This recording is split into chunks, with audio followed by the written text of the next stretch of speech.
Masjid Fatimah Umar yang terletak di BTN Makiobaji, Kelurahan Bangkala, Kecamatan Manggala, Kota Makassar, Sulawesi Selatan viral di jagat maya.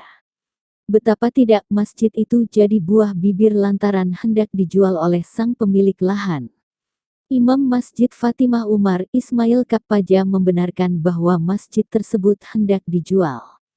Dia mengakui bahwa lahan masjid tersebut bukan tanah wakaf maupun hibah, melainkan lahan milik seseorang bernama Hilda Rahman. Ismail menjelaskan bahwa Masjid Fatimah Umar mulainya dibangun sendiri oleh Hilda Rahman sebagai musala pada akhir tahun 1990-an. Namun karena pembangunannya tak tuntas, warga setempat pun menggalang dana agar musala yang dibangun Hilda Rahman dilanjutkan pembangunannya. Awalnya ada keluarganya mau tinggal lalu dibangun musala. Tapi pembangunannya tidak selesai, jadi warga menggalang sampai selesai pembangunannya, jelasnya. Beberapa tahun kemudian, Hilda Rahman datang melihat-lihat lahannya tersebut.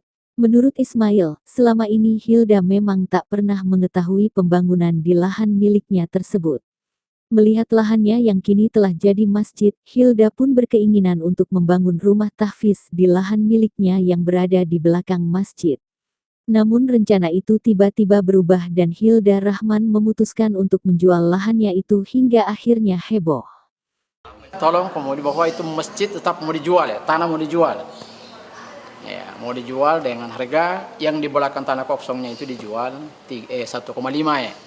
Tapi kalau mau semua ini 3, dia kasih 3,5 ya. Warga berharap